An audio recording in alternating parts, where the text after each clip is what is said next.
I'm stuck on a No, box. you're not. Oh, God. There. Tonight this is GameOut, and tonight we're talking about Darkest Dungeon. It's a Steam game. Lovecrafting inspired, I believe, and it's a turn-based RPG. No. Yes. Yes? Turn-based RPG, Ish. roguelike, Okay. dungeon crawler. Dungeon crawler. Yeah.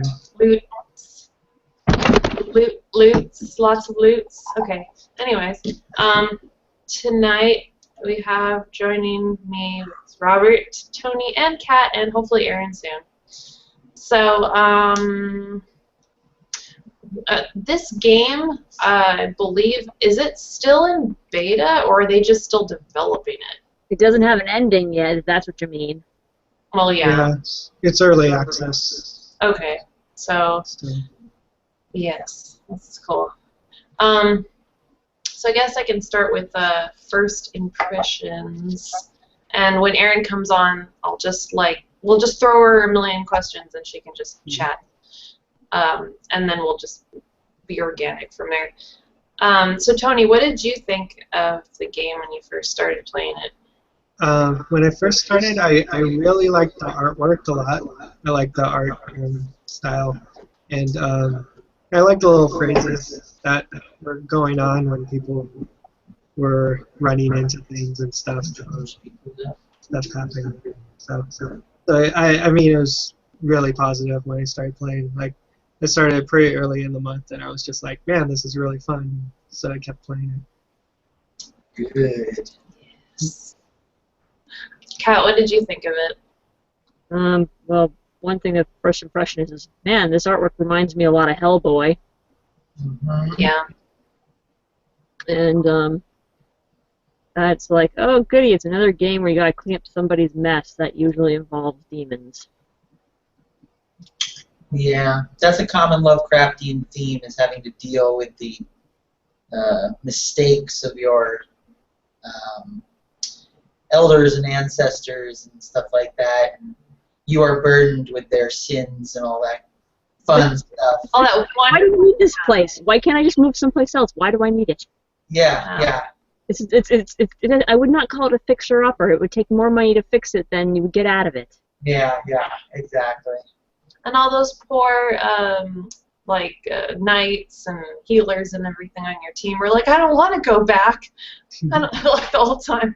Just don't make me. That part I like the best because they're all like going crazy and they really don't want to be a part of this, but yet you're like making them do it. It's like, do my bidding, get me my loot and kill those monsters and skeletons. You know better than your father before you. There's the twist. I would agree with Tony. Well, I guess to elaborate on my first impressions, at first I was like, this is pretty cool, but I don't really see myself getting into it too much. Feels a little too hardcore. I don't get this. I don't get that. Then I, after kind of getting into a position where I was kind of messed up, I ended up starting a new campaign and playing again. And because I was playing that time with more knowledge than the previous time, things came a little quicker, a little smoother, and I was actually more successful first time around. So I had a better, I felt less like, I felt more capable at that point, whereas before I was like, oh my god, this is just, impossible. And it's still very, very hard. But I got a little further in doing that, and I was like, okay, I'm starting to get it, and now, excuse me, now I'm pretty intrigued, especially understanding the battle system a little bit more and all that. I'm just, I'm like, okay, I can see the strategy here and this and that, positioning of the characters. Although I think one thing that really sticks out as this being an early access game, even though they do a really fine job of putting up little tooltips and tutorials and stuff like that, I still don't fully understand certain things in the game or how they work. Certain information which I feel like should be very obvious and easily accessed is not, or just not apparent. But I'll get into that in a minute. It's a huge learning curve. Yeah, which kind of makes sense for that genre of the kind of roguelike, hate your life kind of game. But there are a few things that are extremely unforgiving so early in the game that like you could mess up within the tutorial. I feel like it kind of reminded me of a little bit of, what was that one? The Swords and Sorcery one, the one that we did, the Scary Triangle. Mm-hmm. Do you remember what it's called, Tony? I think it's Swords and Sorcery. Swords and Sorcery. I think you got it right. Okay. Anyway, Swords and Sorcery. It kind of was like, I feel like at the beginning of this game, a little bit trial and error. Like you might not know that you need this much food when you go in the dungeon. Yeah. Because they're just gonna starve. I didn't know that. I don't know if there was a point that tells you that's gonna happen or not. I didn't see anything like that. Well, remember the first time you do that, they say, well, we recommend you take this many torches and this many food, but you don't fully understand why. Why? Yeah. And that's actually one of the things that I got confused by, and I'm still confused by, is the food system. Because I was like, oh, better bring food, and I go in there, and it's like people are getting hurt, and I'm like, oh, food heals, yay, yum yum. Yeah. And then you eat all the food. Yeah, I just got all the food, and I'm just like, oh, wait a minute, all of a sudden this pop-up appears that says you're hungry. And which is odd, because when you fed one character like 8 meals, why are they hungry? Yeah, I'm like, why are they hungry? I've been eating this whole time. It's like, how long in these rooms do they get hungry? It's like, I don't know about you, but if I walk into one room, and even if I were to fight somebody, I'm not going to be like, oh, man, I really need a cheeseburger after I walk out of the room. Yeah. So, yeah, the food thing, I didn't quite understand. Like, I was looking for a food or a hunger bar or something like that. I could not find it. Yeah. Yeah, I think that's definitely something they should tell you early on. And yeah, they have like, there are definitely a good amount of things that I feel like should be hidden where you discover them, and it's kind of like, oh, that's cool, or oh, that's painful, but like I think that's still okay. But some things like the food system should definitely be apparent and easy to understand, so you don't screw yourself over that way. Yeah. Or a cheap shot. Yeah. Well, and like. Yeah, and I wasn't sure if there was any way to preempt the hunger. Like, can I eat before I'm hungry and solve the problem, or do I just have to wait for the pop-up to appear? And if that's the case, then can I plan ahead and go, okay, I'm going to do X, Y, Z before I eat, or I don't know. It's like you couldn't plan around the hunger with what I knew. I mean, there's some information I don't know, or X number of steps and you become hungry. And I don't know if it's because we kind of only had been doing it for like a few weeks, according to the game's timeline. But it only shows up once, as far as I could tell, in each dungeon. So I wonder if that will be more, because I mean, if you'd only need to get 4 meals then every time, and you know that after the first time. But I wonder if it's like, maybe some dungeons are super huge and they'd get really hungry. I don't know if that's going to change. And I think the benefit of feeding them for health isn't that huge either. So I wonder, that needs to kind of be worked out. I feel like the eating for health is like a side, like a bonus. Like, oh, okay, I'm almost done with the dungeon. My characters are low on health. I'm just gonna eat the food because I'm not hungry, or I'm not hungry anymore. I just ate, or something like that. Like, just eat it. Maybe, again, it is one point of health, and the hunger thing, you just don't know when it's gonna happen. It could be maybe something they're developing too. Yeah, I'm sure it could very well just be a feature that they're working on. The other thing that didn't occur to me also for a little while was what the purpose of the torches were. exactly. I mean, I understand it like makes things a little harder because it starts giving you negative stats and things like that. Well, your insanity gets affected, doesn't it? If you can't Well, see, then isn't it scarier? And you're like, bah. yeah. I don't know. That's what I thought it was.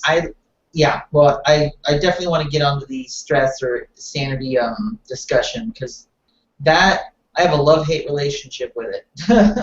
Okay. Just before we go on, like if you guys have any questions, feel free to ask me because I played it a good amount. So like I kind of understand like the food system. There are longer dungeons where you can actually camp, and then you eat food during the camp where you also you have certain survival skills that you can use as well. So in the camping, that'll be a meal also, and you can feed them either 2 food, like for the whole group, which it doesn't do much. You feed them 0, you starve, the same thing happens. 4 is just normal, they get like 10% health, and then 8 is like they get 25% health and 10 stress reduction or something like that. That's cool. So Stress reduces. yeah. So I mean, there's a camping system later on. And also, if you play in longer dungeons, it does seem to be like a certain amount of steps. Like the longer you go, the more that pop-up comes up. So, But yeah. you don't know of any sort of bar or stat anywhere that tracks that. No. It's just it doesn't seem to be random. It seems to be just a set amount of time. So it's something that you kind of keep in mind and go, okay, this is a short dungeon, I could get 4 or 8. If this is a longer one, I should get more, etc. Yeah. Is it always that it takes 1 week to completely restore their stress level? It's not completely restored. It depends on what you send them to. Right. The top things like the drinking and the meditating give less than the bottom things like the brothel and the flagellation or whatever it's Wait, called. so the brothel gives you more stress? So, okay, I don't think they made that clear either. I was actually trying to put people in spots that I felt were like relevant to them. Like the characters that had holy spells and stuff like that. I was sending them to the abbey because I figured they'd benefit from that. One of my characters couldn't gamble. The rogue. Yeah, one of them was kind of masochistic, so I sent him to the conflag or whatever they call it. Yeah. The chamber. Right. Relax. I mean, there are bonuses specifically, like if you get one of the positive perks that says like they regain more. Like there's actually one called Nymphomania where they regain more stress reduction if they go to the brothel. But that tells you it specifically. So right, yeah, that stats. Yeah. Okay. Well, I didn't know the lower one on the list was provided more. Does it cost more? Because I thought they all cost the same. No, it costs more also. Oh. Okay. Interesting. Regarding stress, so my love-hate regarding the stress system is I like it because it's kind of a neat mechanic just in general. But what I don't like about it is the way you generate stress feels very kind of two-faced. Like you'll sometimes get stress, like you'll sometimes get 1 or 2 points of stress here and there. And to me that feels about right because it's like, okay, you're experiencing a little stress, as you go along, you're in battle, you're getting hit, and you're taking a little bit of stress. Like it makes sense, it's building. And then occasionally you'll just get like, 25 stress or like 30-something stress, and it's not always obvious to me why you've all of a sudden received some excruciatingly large amount of stress, particularly when you encounter the like mounds of skulls. I guess it's supposed to symbolize you having to spend a bunch of time to like dig it out, and your whole party gets exhausted and stuff like that.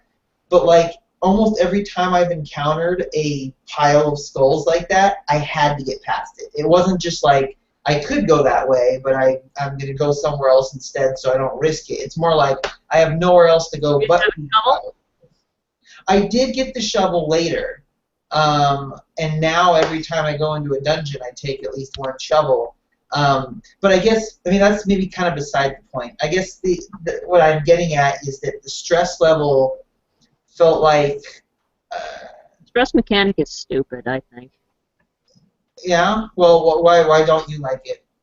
It's just like it's like an added variable. It's like all of a sudden there's walking in a hall, all of a sudden he's like, oh, I feel stressed. I'm like, why? It's literally it's a quiet hallway. Sure, the ambiance is creepy, but nothing's attacking you. Why are you scared? Yeah, and I think that's part of my reasoning as well. Is it like you sometimes receive stress that doesn't make sense? Maybe there's a reason. There's probably a reason. Maybe it's because the torchlight went down a little bit and it triggered something, or your character was experiencing something you weren't aware of. So I can understand maybe there's something happening, but it's not very clear. And like I said, sometimes it's one or two stress, which seems logical to me. You're just enduring a little stress as you proceed.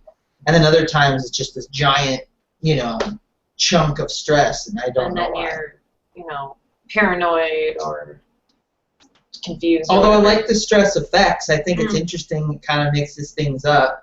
I like the little cut-tos with the drawings of them, like all. Yeah. The backstory on some of the characters when they start freaking out. Yeah. Yeah. Like the Inquisition Knight guy. Oh, damn, what's he called? Yeah, Crusader or something. Crusader. He's like, why did I go to take this life path? Why did I leave her for this? She loved me. Yeah. Right. I've seen that. I like how he seems to be the one that babbles on and on about not wanting to do things and being afraid more than anyone else. Yet he's like the fully armored guy. Yeah. It's like, really? Contrast. Yeah.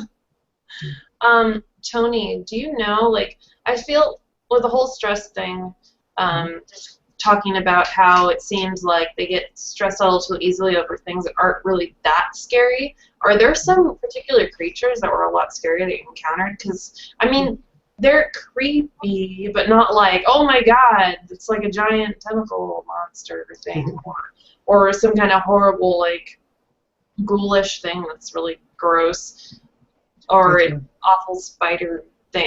We saw spiders and maggots, which were kind of big, but Grave nibblers. yeah, great. Yeah. Well, actually, the Grave Nibbler is one of them. There's a few creatures that when they use their moves against you, it actually gives you a lot of stress. So the Grave Nibbler, I believe, when it hits you, you get a decent amount of stress from that. So it's just kind of a built-in part of the function of their attack. Like, those attacks usually don't do a lot of damage, they just do a lot of stress to you. So, yeah. Yeah, and I think I don't know. I'm gonna have to play more and see what else I encounter too. See how that stress stuff works. Maybe I'll make some sense of things. Something else that wasn't really clear to me initially, and I think I'm starting to get it now, was it didn't make sense to me, like what my character's damage was, like what sort of their attack damage, right? So whenever you would mouse over the different abilities, I would look at it, and it was just like there was nothing on there that indicated to me like how much damage it did, other than like a modifier, like a percentage. And so it took me a little while to figure it out, but I guess you had to actually look at the character stat sheet or whatever it is to see what their base damage is. And I guess each of their attacks is just a modification of that number. Can you confirm that that's true, Tony? Yeah, that's Okay. how it works. That's one of those things I would love for them to actually just display. Like show the number, put like a little parenthesis thing next to it and have a percentage, or, like have it indicate maybe what the modifier is, but just show me the number. Like I felt like there were some times where I had to like reference two locations to get one piece of information. That was a little weird. And also, it wasn't clear to me at first. Like, I would use one attack and then another attack, and I wasn't sure why it was necessarily doing more damage or doing the amount of damage it was doing in the first place. Again, I'm sure that's stuff that they can and will fix as the game progresses. Yeah. The chance to hit multiple targets too. I felt like most of the time I only hit one target. I didn't actually hit multiple. Well, it wasn't a chance to hit multiple targets. There were just abilities that would hit multiple targets.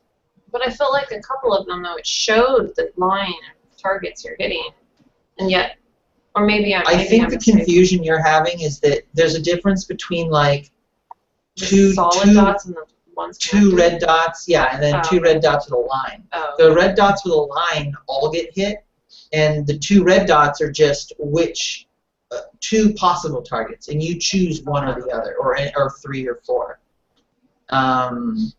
But you can't choose them all, though.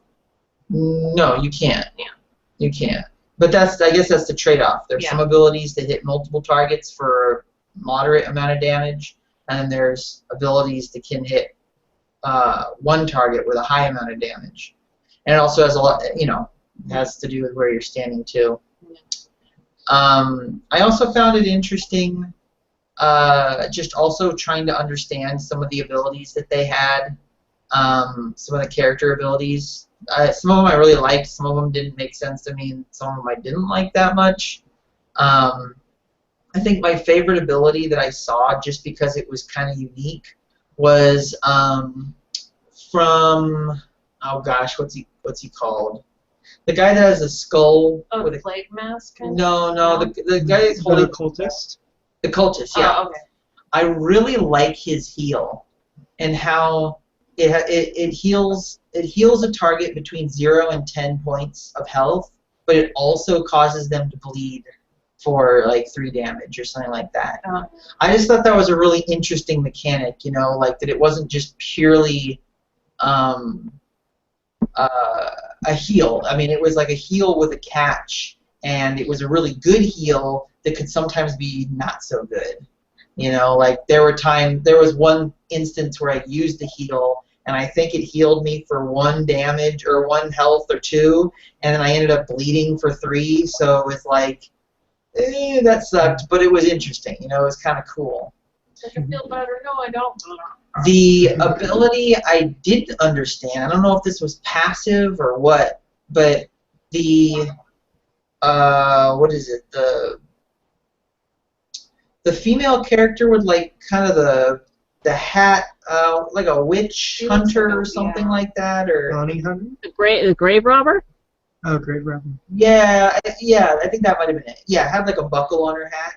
Yeah, it was a grave robber. Yeah, grave robber. Okay, so it seemed like all of her abilities would change her positioning in the formation. Okay. Or maybe it was just one ability, but I would use the ability and she would end up moving to like a new position. Do you know what I'm talking about? Yeah. Yeah, that can be. It can be a good thing. It just depends on what you're trying to go for. Okay. Yeah. I don't know if that was made clear in the actual ability list or what value that provided. Because then it was like, great, I just moved her up close, which might be okay for her, but now I just moved someone away who now doesn't have range. Right. Some of the abilities have like it'll say forward 1 or back 1. Or back 2. I think they only do 1, but it tells you where the ability is going to move them. I kind of had a cool combo going where I had one of my Crusaders had something called the Holy Lance, which was he can hit 1 of the 2 back people on their team and move forward 1 when he does it, and it did a good amount of damage. And then I had a duelist who, or what's it called, Highwayman, who had a point-blank shot where he could only do it up front against the front person, and he would do a ton of damage and shoot them, and then he would go back 1. So they could switch off like that. He also had a move to go forward. So like he would move forward, and then the Crusader behind him would do the Holy Lance forward, and they would do a bunch of damage. And if he gets pulled forward, he could point blank and get out of there. So, I mean, it's something also that you could work with. It's just something to try to understand the combos and stuff, you know. When you play it enough, like I have, like I've played over 20 hours or something. So that's like 20 weeks? Yeah, I'm on like week 25 or something. Oh, okay. I was trying to figure out like how long, because I couldn't even tell really how long it was for each one. Or you just drop it. You're gonna feedback. I turned all the sound off. Okay. I think it's still gonna feedback on mine though. There's no sound though. And there's no microphone. Oh, okay. All right. Just checking. Yeah, there's no feedback on my end. I don't hear any. I guess he's sharing his screen. Yes. Gotcha. Yeah, as far as we talked a brief period about the actual art, kind of that comic book style artwork. Keep talking. What did you guys think of it? I mean, I know Kat, you already said you kind of liked it. Just it reminded me of Hellboy, and I thought that it's too bad they didn't get Joanna to play it. Mm-hmm. Does she like Hellboy? Yeah. Yeah, I sent her, or she's been, I guess, checking it out, looking into it. Is it not playing for you? I don't see it. Okay. It's paused. Frozen. It's frozen. I see his hands writing stuff. Gotcha. All right. Let me see if I can fix this. Cool. Don't worry, guys. You'll get this whole soul thing eventually. I love when they're begging. They're like, please don't send me. Oh, you should, like, if you try to send them to like one of the harder dungeons before they're at that level, then they're all like begging, no, it's suicide, please don't send me, we'll die, and stuff like that. It's funny. After watching Sword Art Online, I kind of sympathize with him a bit too much. Yeah. Oh man. So Tony, does the town stay the same, or I know there's some kind of upgrading buildings. What is that? Right. I don't know how many buildings you guys have open yet, but it's like, I don't think, at least right now, the buildings change at all, but buildings do unlock. So like after every week, 2 buildings unlock. Until like all of them are unlocked. There's like 8 buildings, I think. they only have like 1, maybe 2 left to open. Okay.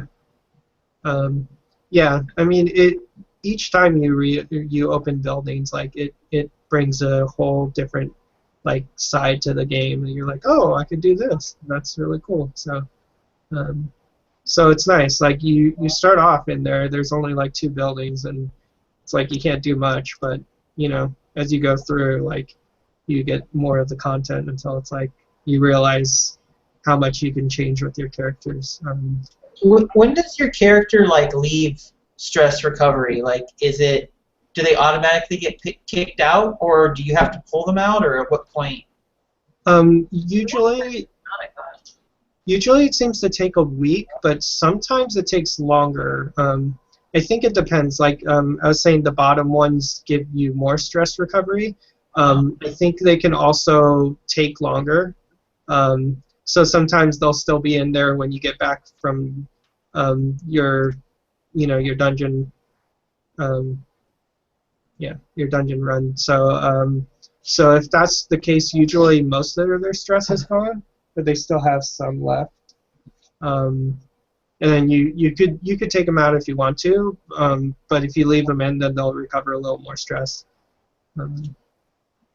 And sometimes, I don't know if you've run into it, but every once in a while, depending on what they were doing, they'll do something else and kind of get lost. Like if they were meditating, they'll have a vision, and then they'll go look for what they were trying to do, and then they'll be missing for like a week or 2. Or they'll go on a drunken brawl and just be gone, being drunk in the town. So then they'll be missing.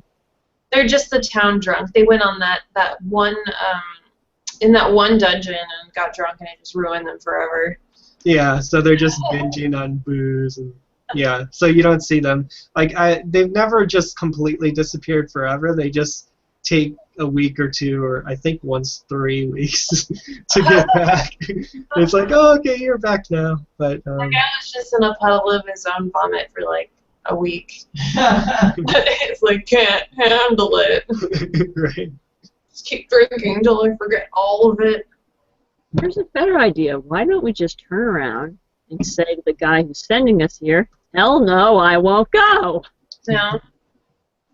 I am not leaving this brothel. You fix your own house. Yeah.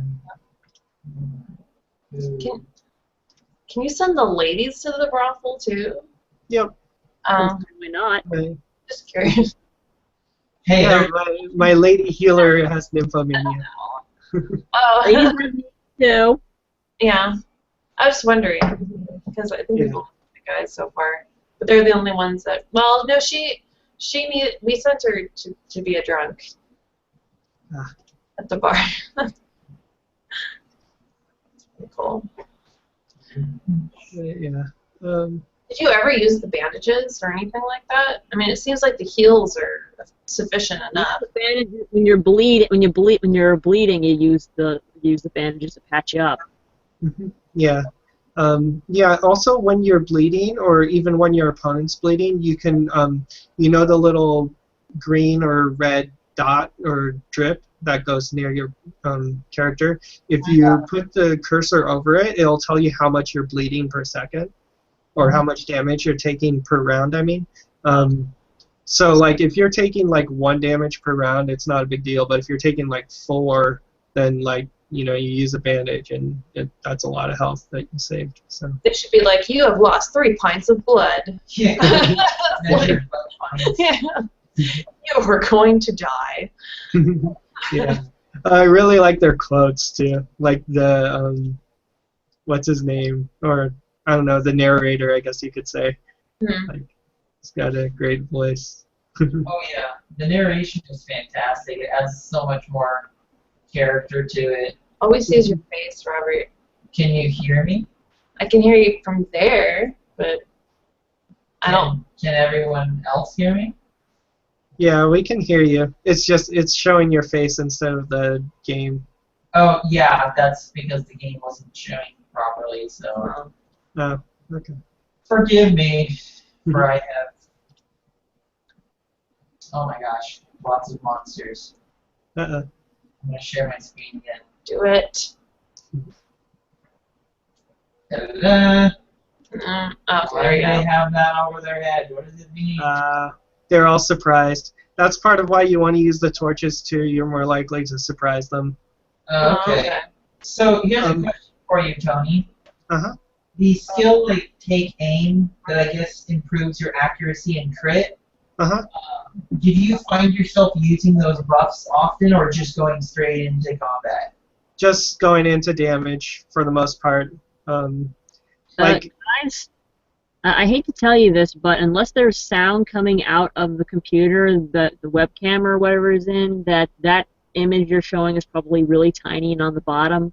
You probably would have to make some kind of sound for it to be the largest image to be able to be seen. No, I selected it. Yeah. Oh, It's stuck on his image. okay. Okay. Yeah, I'd have to click off it for it to be bouncing back and forth between us again. All right then. So all we see is us at the bottom, and we're little tiny things. And it's just, Yeah. Yeah, but Robert, for those buffs, they actually can last longer than a turn or even a battle sometimes. But I usually didn't use them unless like I didn't want an attack for some reason. Like I want my healer to heal somebody or something. Yeah. But for the torchlight thing, I don't know if you've seen it. If you put the cursor over the torch, it tells you what it does. Okay. Yeah. Makes sense. I don't know if it showed you. I didn't see it on my we screen. can't see it. Oh, you didn't see it? Yeah, I just see your cursor moving around, but I actually see the pop-ups. And they're not But bouncing anymore.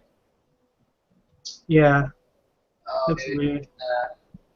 There they go. There it goes. Okay. I see. But yeah, see, like Intimidate will hit them back one, which can be good if like the person's like a melee person. You want to get them away from you. Yeah. Don't use the bleed slash on skeletons. Skeletons don't bleed. Yeah.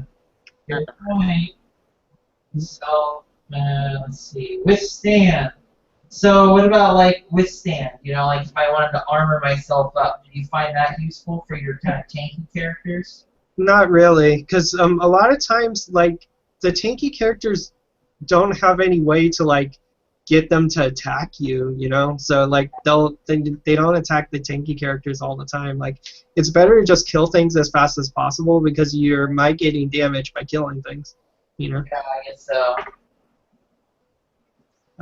Yeah, things just have to be really strong to be worth like not attacking for, or your character can be weak. Like if your character is a healer, then you know they can buff or heal or whatever. Party heal. Mm-hmm. Was there any way to tell what order characters would be like performing attacks in? Not really. There's no specific like design or art that tells you that, but the speed stat does tell you how quickly they're likely to attack. So the more speed they have, the faster they'll attack, and sometimes they can get multiple turns in a row. Well, I noticed this little like silver or gold like bar pops up next to the characters, like bar. There's like I don't know if you can see on the screen here. There's this little bar that pops up, and that seems to indicate who hasn't taken a turn yet, like in the new round. Oh, okay. Yeah, I didn't notice that. But it doesn't indicate order necessarily. Like he just took his turn, now on this guy's turn, it's gone. Right. Well, the round you just started, like the number on the top is the round it's in. Yeah. And so these bars don't actually show me like who's next, but it does show me who hasn't had a turn yet. Right. Gotcha. Okay, that's good to know. Yeah, yet another thing they need to tell us once the game's complete. Oh, interesting. Okay, so now that makes more sense with this character. So mash. So you mark targets and then you smash them. Knock back.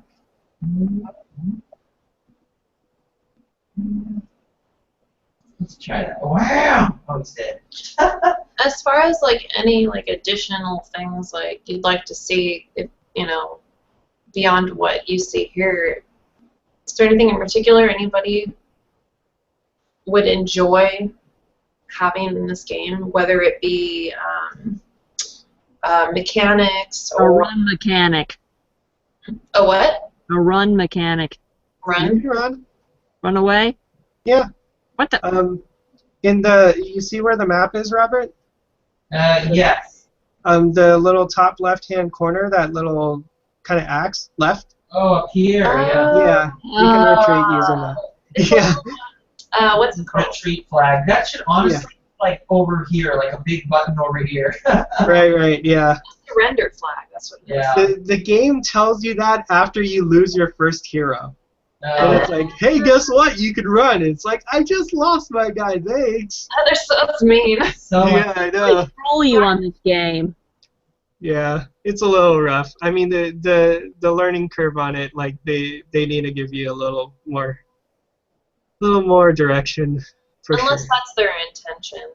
Because that's why it's the darkest dungeon, because it's not really clear to completely. Yeah, but I mean, things like that you should be told before you like lose your best guy. Also, you can escape dungeons. There's when you're in the dungeon area, not in a fight, there's a button in the top left, like right next to where the exit dungeon thing will be, and you can use that to leave early if you're like, you know, you're gonna die in the next fight or something. but you do lose, like, you get a lot of stress if you do that. So it kind of sucks, but you can save your group if you do that. To the brothels! Right. Where they have a very nice cabaret show. They should show. No, I'm just kidding. I was gonna say they should show you a coat song now. I love all the little dialogue that happens and little sound effects. You know, when you click on different things. Yeah. It adds a lot of fantastic flavor. Yeah, definitely. So when you surrender, essentially, when you leave the dungeon, your only penalty is stress. There's nothing else, like you don't lose money or anything like that.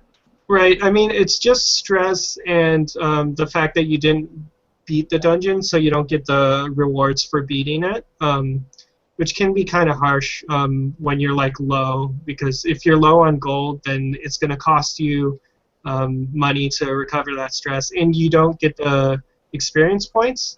Like when you complete a dungeon, like, you know, usually you'll get experience, so your guys will level up. They don't get that if you retreat.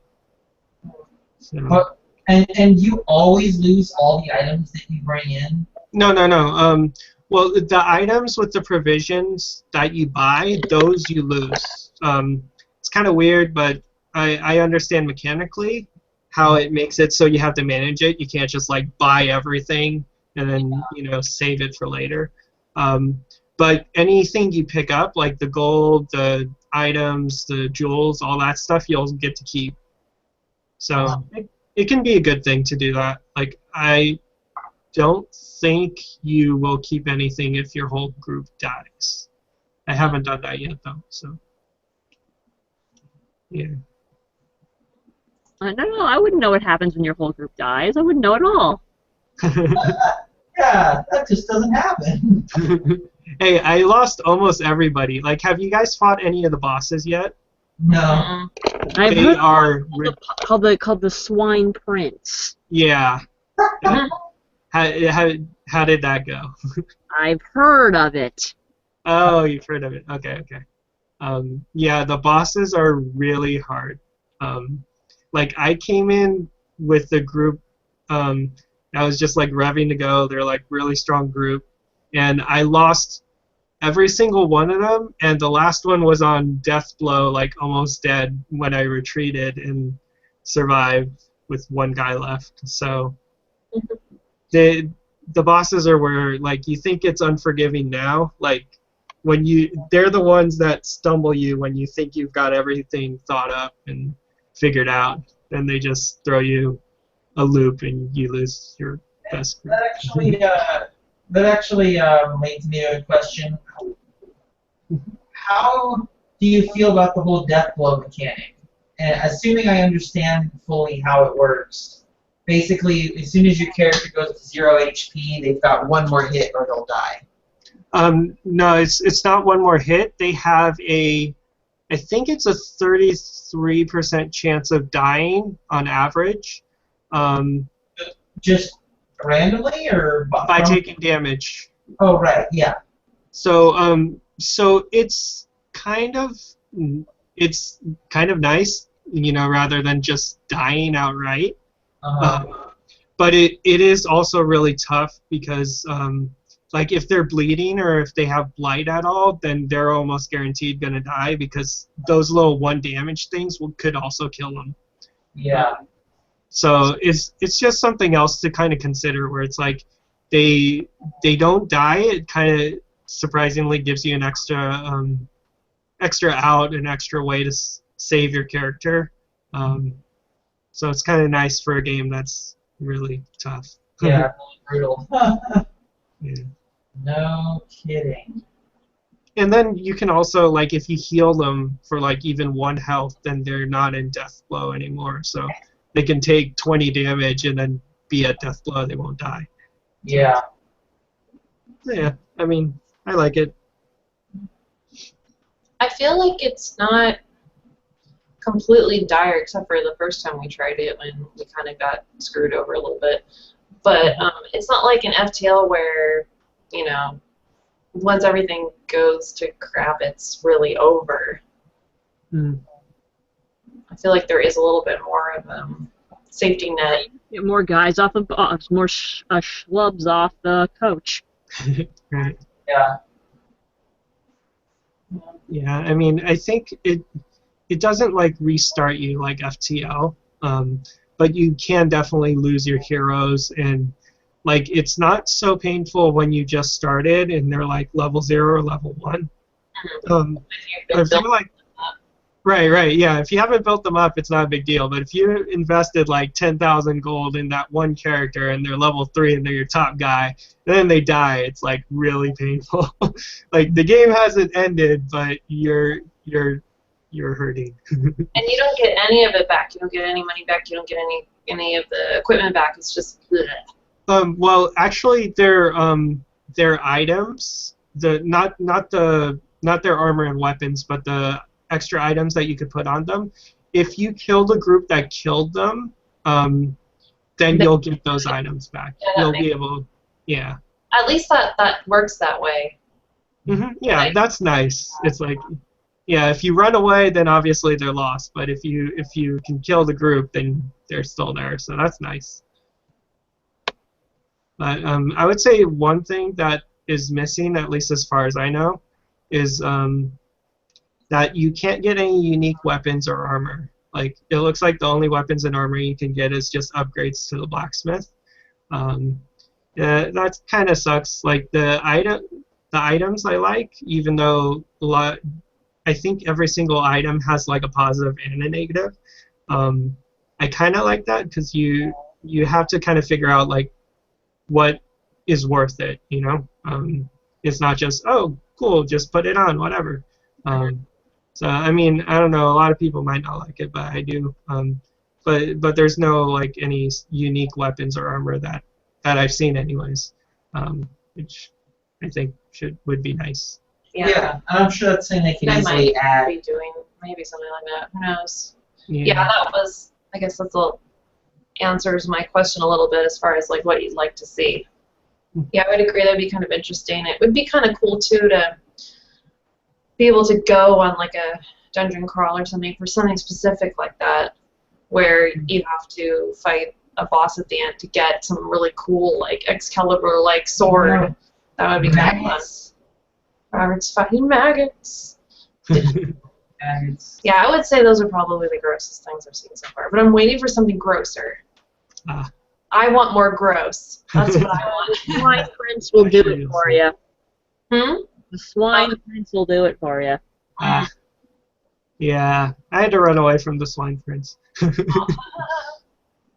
I'll give a little tip for the bosses. It seems like most of them, at least the ones that I've fought, they need people that can hit the back row. Like the Swine Prince is like guarded by this gigantic monster, so like that was part of the reason why one of my groups like almost completely got slaughtered, is because like I couldn't hit the back row and that was where the boss was, and so it's just like I can't do anything, you know, and the boss just killed me. So the rogue can hit the back row, right? Yeah, the rogue can. I didn't have the rogue in that party though. So it was kind of like I had 2 heavy hitters in the front and then 2 healers. And so when I fought that boss, I was like, I'm screwed, yay. Which And kind they're of sucked. like healers, but not like magic wielders. Yeah, like the healers, like they can do damage, but I use them mostly for healing, so like their damage is very low, you know. Yeah. Stinking wall. Is there an archer in this game? Pile of skulls. I don't think so. Actually, that's something. I haven't set up a dungeon, I guess, but Yeah, like it's something we can bring up. I think I read somewhere that they are going to add more content, obviously, but one of the things they're going to add is like 5 new classes. So yeah, I mean there might be an archer in one of those. yeah, maybe they don't have they have healers, but they don't really have like warlock types, right? The cultist is kind of. Occultist, yeah. Okay. I guess that's what they would call it, because it doesn't really, it fits more with the theme than a warlock would. Right. Yeah, I'm trying to think of like stuff that fits into the theme too, like a professor. You know, what would they do? Like, what would their Syphilis. Oh no. Actually, one of my characters got that one after they left the brothel. So Oh my god. that's kind of funny too. I mean, it's kind of harsh, but it's funny. It's real. Yeah. What would really happen? Right. They're not beating around the bush with the reality factor, Right. potential of mistakes that could happen. Yeah. They want to suck as much as it would in real life, and that's kind of frustrating. It's like, dude, Yeah. I'm trying to escape it. It's like you just went to a dungeon and saw hideous, awful things that almost drove you insane. Now you're going to the brothel to relax. But now you have syphilis. That's it. Yeah. That's much more. Yeah, I've got to go back. Yeah, I mean, I have to admit, I think I like this game a lot for multiple reasons, but I think the flavor is top notch. I think that might be the favorite part of it for me. Yeah, well, that's the thing that, like, I was like, oh, Darkest Dungeon sounds interesting. And as soon as I found out it was, like, Lovecraftian, what? It's like, I have to play it now. It's like automatic. I have to. Everything that has that theme, I have to play it. I can't help myself. Yeah.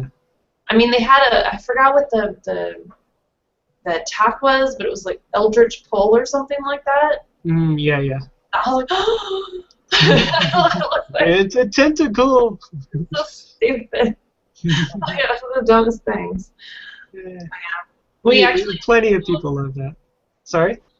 we actually named our two different games like something that was very, we named one Cyclopean and the other one we named Monolith. Mm. Just because, It's very silly. I actually kind of wanted to rename all the characters after like characters from all the stories, but I didn't go that far. Eh, I was that like, sounds like "Yeah, fun." name them," but I want to play more. Play a game actually, not just sit around going, "What should I name this guy? What would a rogue? What would a rogue be named in a story?" Like, Jim Bob. Jim Bob. And those are sometimes it's fun. I like to like give stupid names like Poop and stuff like that. Yeah. Or you can name them after people you know. Like, I know like the people like doing that with the XCOM game, because then you're just like really invested in them. It's like, oh no, Sonya's gonna die. I gotta save her. Tony's going insane. Right. Have you named a game character after Sonya? Robert Constable. Oh no, Sonya, stay away. Yeah. Actually, I think now I want to do that. Oh, God. Then you feel really bad. Like you just let one of us die. Right. You let one of us die. Yeah. But it was to save everybody else.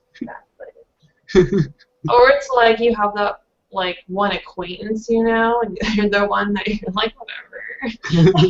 Oh, that would be sad. I wouldn't do that. That's bad. Yeah. I guess Erin didn't show up. She said she'd get here as soon as she can, but You said Yeah. she was making cookies. That is a very good excuse. huh? You said she was making cookies. That is a very good excuse. Oh, yes.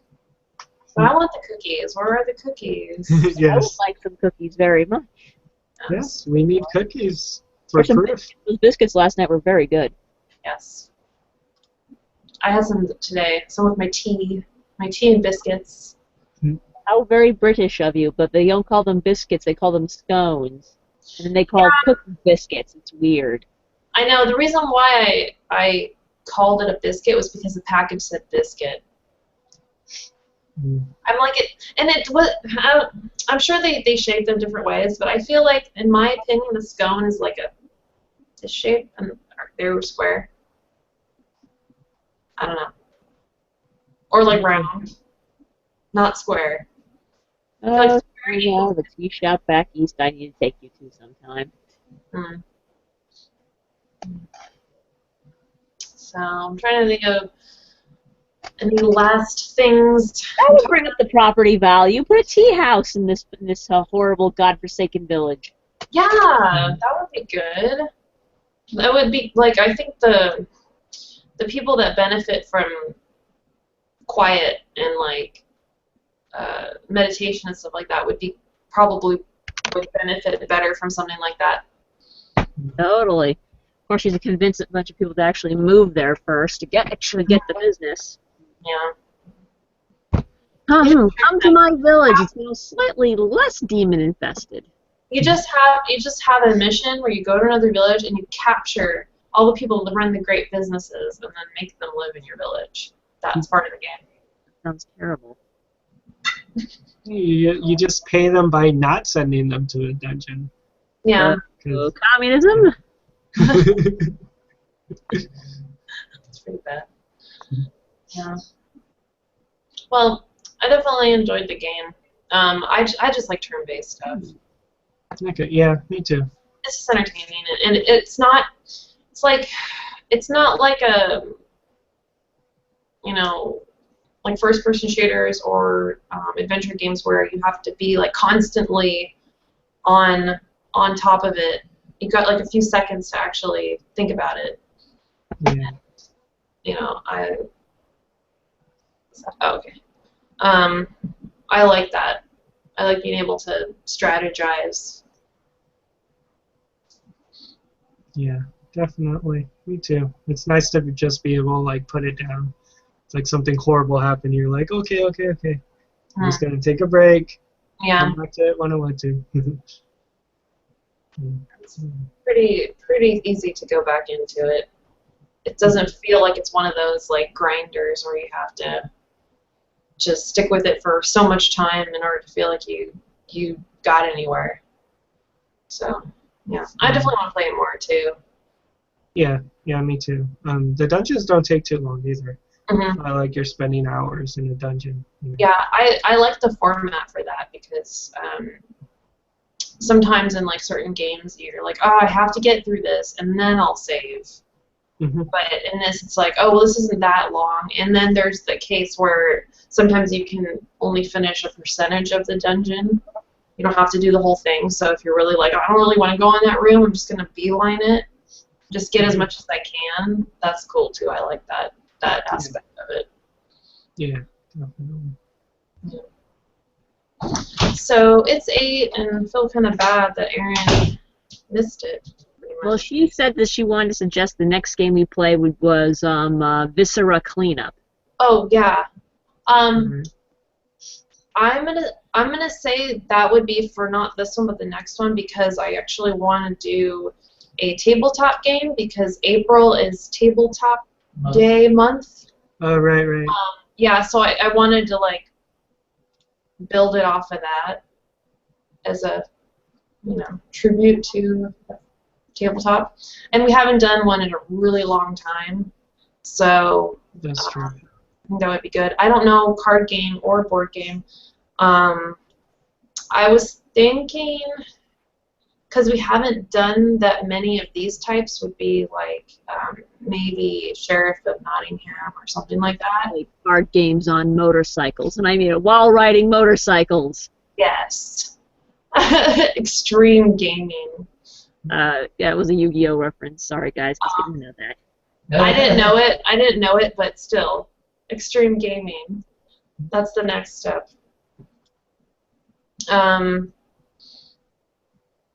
Yeah, I don't know yet what it would be, but I kind of wanted to do that.